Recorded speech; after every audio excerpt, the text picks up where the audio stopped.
Il y a une loi. Paul l'appelle la loi de l'esprit de vie en Jésus-Christ. Romains 8, 2. Maintenant, quelle est la nature de cette vie, de cette loi?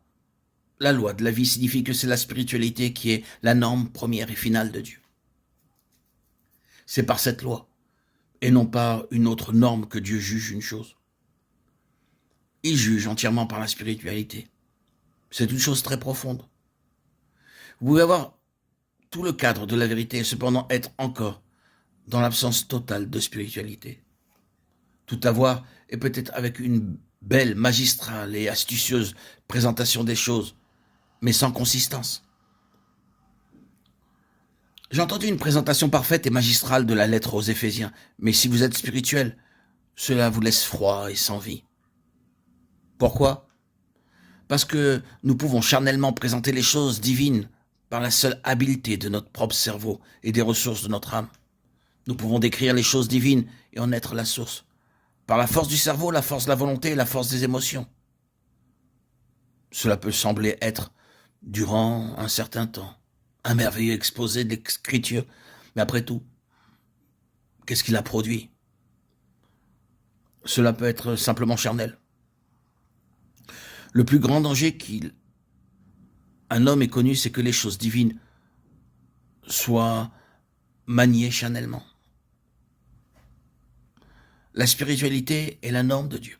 Cela peut paraître moins ingénieux, mais cela ira beaucoup plus loin. Notre mesure devant Dieu, c'est uniquement la mesure de notre spiritualité, de notre vie spirituelle.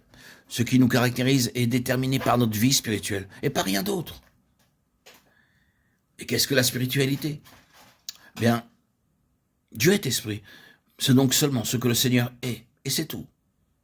C'est la mesure dans laquelle le Seigneur peut être rencontré en nous, la mesure dans laquelle il est manifeste que le Seigneur a sa haute main sur nous, nous subjuguant, se situant au-dessus de nous, prenant notre place.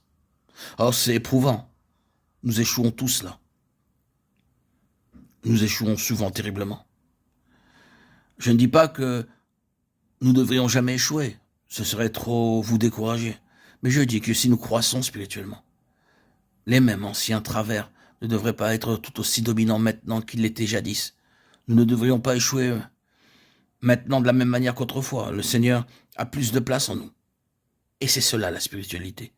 Ne pensez pas à la spiritualité comme à une certaine chose abstraite, volant quelque part en haut dans les airs, à des mots et toutes sortes de discussions évoquant des choses paraissant très élevées, vertueuses, et qui ne sont, après tout, que mentales. Ce n'est pas la spiritualité. Il y a une fausse spiritualité qui est une totale tromperie. Nous connaissons des gens dont la spiritualité les a fait supérieurs aux Écritures. Les Écritures ne sont plus la base du gouvernement de leur vie. Peu importe ce que la Bible dit, le Seigneur m'avait dit de faire cela, disent-ils. Et cependant, il y avait un passage de l'Écriture qui contredisait directement ce qu'il faisait. Vous pouvez dire que c'est extrême, mais c'est seulement l'aboutissement d'une fausse spiritualité qui commence bien quelque part. Rappelons-nous que la véritable spiritualité est premièrement une question de caractère. Est-ce que le Seigneur est rencontré? Est-ce que cela s'enregistre en nous comme procédant du Seigneur? Bien, la loi de la vie, c'est la spiritualité. C'est une vie spirituelle, parce qu'elle est la vie de Dieu.